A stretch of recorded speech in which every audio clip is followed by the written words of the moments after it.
कल आप लोग का समझाने का कंप्लीट हो गया था। आप लोग का क्वेश्चन आंसर बचा है, तो आज हम देखेंगे क्वेश्चन आंसर को। ठीक है, तो बुक में पृष्ठ क्रमांक 3 में पृष्ठ क्रमांक 3 में इनके उत्तर दीजिए दिया है। ठीक है, उसको उसको हम देखेंगे। ठीक है, बुक में पृष्ठ क्रमांक 3 दिया है, 3 में इनके उत्तर दीजिए दिया है। उसका पहला क्वेश्चन, ठीक, पहला क्वेश्चन है, कई तारे सूर्य से बड़े होने पर भी हमें सूर्य से छोटे दिखाई देते हैं, क्यों? कई तारे सूर्य से बड़े होने पर भी हमें सूर्य से छोटे दिखाई देते हैं, क्यों? यही क्वेश्चन है, पहला क्वेश्चन।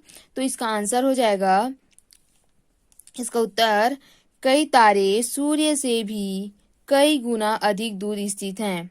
कई तारे सूर्य से भी कई गुना अधिक दूर स्थित हैं। अधिक दूर होने के कारण भी कई तारे सूर्य से बड़े होने पर भी हमें छोटे दिखाई देते हैं। इसका आंसर होगा, कई तारे सूर्य से भी कई गुना अधिक दूर स्थित हैं। अधिक दूर होने के कारण भी कई तारे सूर्य से बड़े होने पर भी हमें छोटे दिखाई देते हैं। ठीक है, पहला का आंसर हो गया आप लोग का। दूसरा क्वेश्चन है, एक तारा पृथ्वी से 3.4 प्रकाश वर्ष दूर है। एक तारा पृथ्वी से 3.4 प्रकाश वर्ष दूर है, इसका क्या अर्थ है? ठीक है, तो इसका उत्तर हो जाएगा, एक तारा पृथ्वी से 3.4 प्रकाश वर्ष दूर है। एक तारा पृथ्वी से 3.4 प्रकाश वर्ष दूर है। ठीक है, एक तारा पृथ्वी से 3.4 प्रकाश वर्ष दूर है, अर्थात 365 गुना 24 गुना 60 गुना 60 गुणा 3 लाख किलोमीटर या 9.46 गुणा 10 की घात 12 किलोमीटर दूर है, जिसके प्रकाश को पृथ्वी तक पहुंचने में 3.4 प्रकाश वर्ष का समय लगता है। ठीक है, दूसरा का आंसर हो गया आप लोग का। अब तीसरा क्वेश्चन है, उत्तर दिशा में स्थित प्रतीत होने वाले तारे को आप कैसे खोजेंगे? उत्तर दिशा में स्थित प्रतीत होने वाले तारे को आप कैसे खोजेंगे? ठीक है, तो इसका उत्तर हो जाएगा, उत्तर दिशा में स्थित प्रतीत होने वाले तारे को हम बृहद सप्तर्षि तारा मंडल की सहायता से खोज सकते हैं। उत्तर दिशा में स्थित प्रतीत होने वाले तारे को हम बृहद सप्तर्षि तारामंडल की सहायता से खोज सकते हैं। इसकी आकृति कलचुल या प्रश्न चिन्ह के समान बनती है। इसकी आकृति कलचुल या प्रश्न चिन्ह के समान बनती है। इसमें 3 हैंडल की आकृति बनाते हैं। इसमें 3 हैंडल की आकृति बनाते हैं तथा 4 कटोरे की कटोरे के 4 तारों में से शीर्ष के 2 तारे को कटोरे के 4 तारों में से शीर्ष के 2 तारे को मिलाकर आगे बढ़ाने पर सीध में स्थित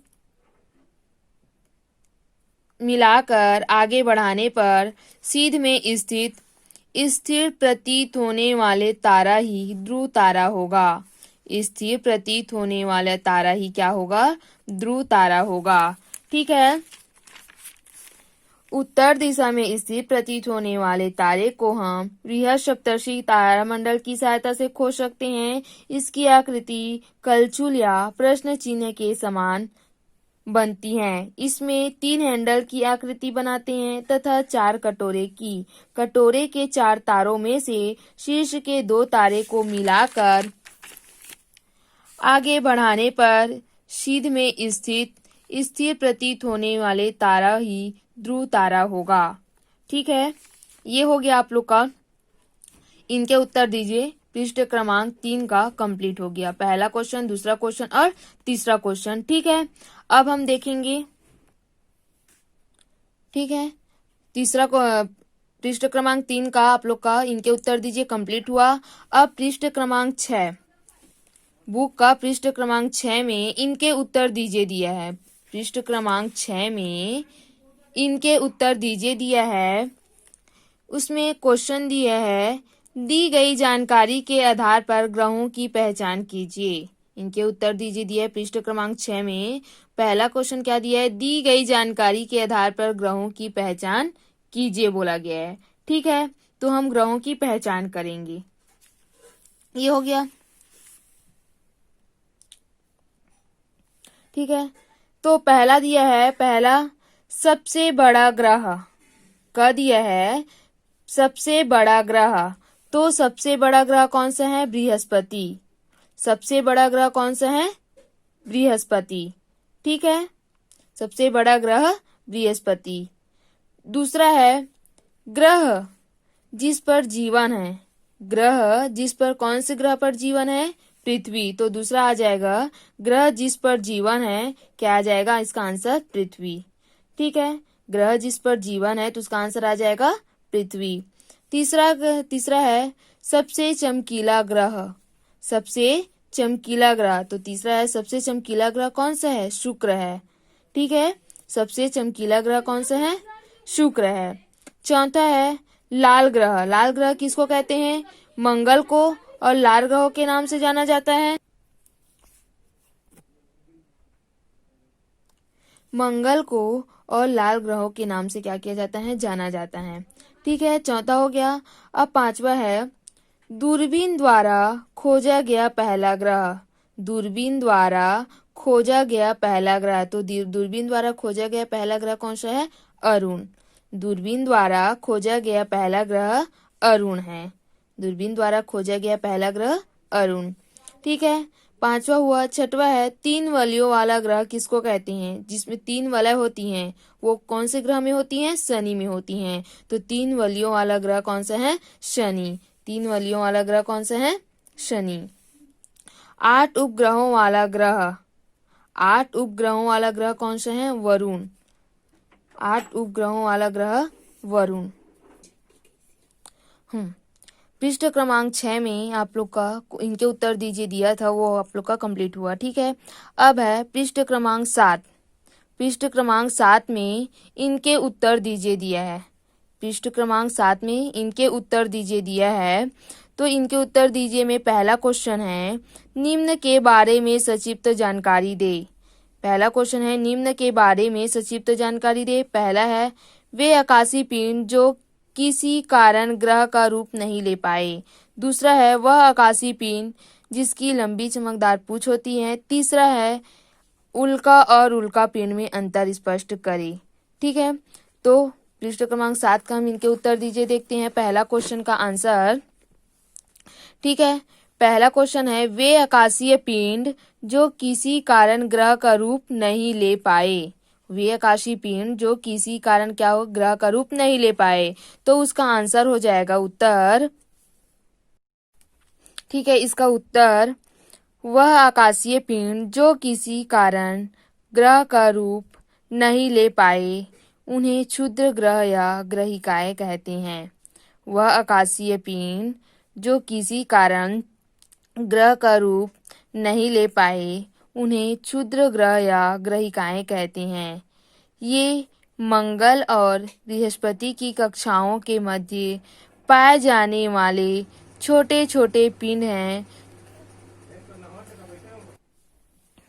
वह आकाशीय पिंड जो किसी कारण ग्रह का रूप नहीं ले पाए उन्हें क्षुद्र ग्रह या ग्रहिकाएं कहते हैं। ये मंगल और बृहस्पति की कक्षाओं के मध्य पाए जाने वाले छोटे छोटे पिंड हैं जो सूर्य की परिक्रमा करते हैं।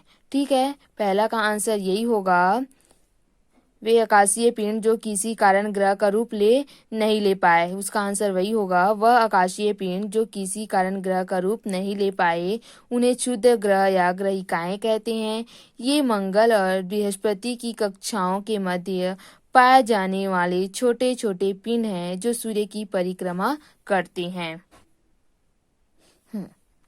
दूसरा है वह आकाशीय पिंड जिसकी लंबी चमकदार पूंछ होती है। वह आकाशीय पिंड जिसकी लंबी चमकदार पूंछ होती है। तो इसका उत्तर होगा वह आकाशीय पिंड जिसकी लंबी चमकदार पूंछ होती है धूमकेतु या पुच्छल तारा कहते हैं। वह आकाशीय पिंड जिसकी लंबी चमकदार पूंछ होती है धूमकेतु या पुच्छल तारा कहते हैं। इसकी पूंछ सदैव सूर्य के विपरीत दिशा में होती है। इसकी पूंछ सदैव सूर्य के विपरीत दिशा में होती है। शीर्ष छोटा चमकदार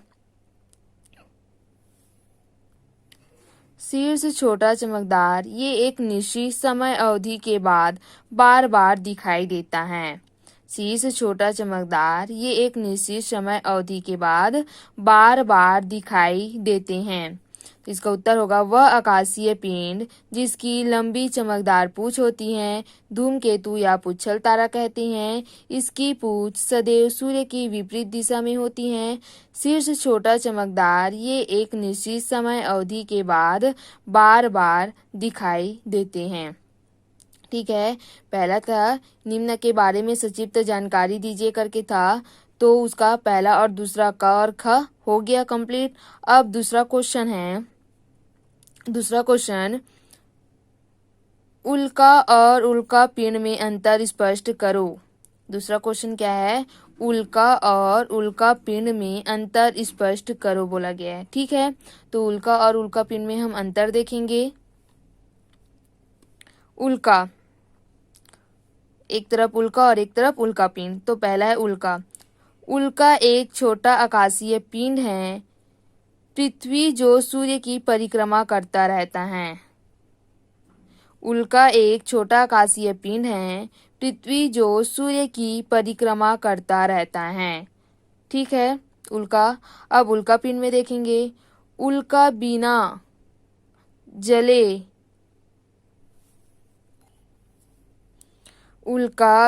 जले पिंड हैं जो पृथ्वी पर गिर जाते हैं। उल्का पिंड क्या है? उल्का पिंड बिना जले पिंड हैं जो पृथ्वी पर क्या होते हैं? गिर जाते हैं। तो पहला पॉइंट हुआ उल्का और उल्का पिंड में अंतर। अब दूसरा पॉइंट है उल्का में उल्का पृथ्वी तक पहुंचने से पहले ही जलकर नष्ट हो जाता है। उल्का जो है पृथ्वी तक पहुंचने से पहले ही नष्ट हो जाता है। ठीक है, उल्का पृथ्वी तक पहुंचने से पहले ही क्या हो जाता है? नष्ट हो जाता है। ठीक है, और उल्का पिंड में देखेंगे। उल्का पिंड पृथ्वी तक बिना जले ही पहुंचता है। उल्का पिंड जो है वो पृथ्वी तक बिना जले ही पहुंचता है। ठीक है, दूसरा पॉइंट हो गया। अब तीसरा पॉइंट, उल्का को इन्हें टूटता तारे भी कहते हैं। उल्का को हम क्या कहते हैं? टूटते तारे भी कहते हैं। और उल्का पिंड का कोई विशेष नाम नहीं है। उल्का को हम क्या कहते हैं? टूटता तारा के नाम से भी जानते हैं। और उल्का पिंड का क्या है? इसका कोई विशेष नाम नहीं है। ठीक है, तो पृष्ठ क्रमांक 7 का इनका उत्तर दीजिए भी आप लोग का कंप्लीट हुआ। ठीक है, अब हम देखेंगे अभ्यास के प्रश्न। पृष्ठ क्रमांक में अभ्यास के प्रश्न है। ठीक है, पृष्ठ क्रमांक में क्या है? अभ्यास का प्रश्न। तो अभ्यास के प्रश्न का पहला क्वेश्चन है रिक्त स्थानों की पूर्ति कीजिए। अभ्यास के प्रश्न का पहला क्वेश्चन है रिक्त स्थानों की पूर्ति कीजिए। ठीक है, तो रिक्त स्थानों की पूर्ति कीजिए का पहला क है तारों की विशेष आकृति समूह को खाली स्थान कहा जाता है। तारों की विशेष आकृति समूह को खाली स्थान कहा जाता है। तो क्या कहा जाता है? तारों की जो समूह रहती है और जो आकृति का आभास होता है उसको क्या कहते हैं? हम तारामंडल कहते हैं। तो तारों की विशेष आकृति समूह को तारामंडल कहा जाता है। तारों की विशेष आकृति समूह को तारामंडल कहा जाता है। दूसरा है वह पिंड जो किसी ग्रह की परिक्रमा करता है खाली स्थान कहलाता है। वह पिंड जो किसी ग्रह की परिक्रमा करता है खाली स्थान कहलाता है। जो ग्रह की परिक्रमा करता है उसको क्या कहते हैं? हम उपग्रह कहते हैं। तो वह पिंड जो किसी ग्रह की परिक्रमा करता है उपग्रह कहलाता है। वह पिंड जो किसी ग्रह की परिक्रमा करता है क्या कहलाता है? उपग्रह कहलाता है। ठीक है। अब है तीसरा, सबसे ठंडा ग्रह खाली स्थान है। सबसे ठंडा ग्रह खाली स्थान है। सबसे ठंडा ग्रह कौन सा है? वरुण है, क्योंकि उसमें सूर्य के प्रकाश नहीं पड़ता। ठीक है, तो सबसे ठंडा ग्रह वरुण है। ठीक है। चौथा है, खाली स्थान तारा उत्तर दिशा में स्थिर प्रतीत होता है। खाली स्थान तारा उत्तर दिशा में स्थिर प्रतीत होता है। तो कौन से तारा ये उत्तर दिशा में प्रतीत होता है हमको? ध्रुव तारा। तो ध्रुव तारा उत्तर दिशा में स्थिर प्रतीत होता है। ठीक है। अब है पांचवा, खाली स्थान तारामंडल की आकृति एक शिकारी की तरह दिखाई देती है। खाली स्थान तारामंडल की आकृति एक शिकारी की तरह दिखाई देती है। तो कौन से तारामंडल की आकृति शिकारी की तरह दिखाई देती है? मृग या ओरायन या कालपुरुष। हम मृग तारामंडल की आकृति क्या होती है? एक शिकारी की तरह दिखाई देती है। और मृग तारामंडल को ओराइन और कालपुरुष के नाम से भी जाना जाता है। ठीक है, तो ये आप लोग का खाली स्थान हुआ। पहला खाली स्थान में आएगा तारामंडल, दूसरा खाली स्थान में आएगा उपग्रह, तीसरा खाली स्थान में आएगा वरुण, चौथा खाली स्थान में आएगा ध्रुव और पांचवा खाली स्थान में आएगा मृग या ओरायन या कालपुरुष। ठीक है, ये हो गया आप लोग का। अब है दूसरा, सही विकल्प चुनिए। अभ्यास के प्रश्न का दूसरा है सही विकल्प चुनिए। ठीक है।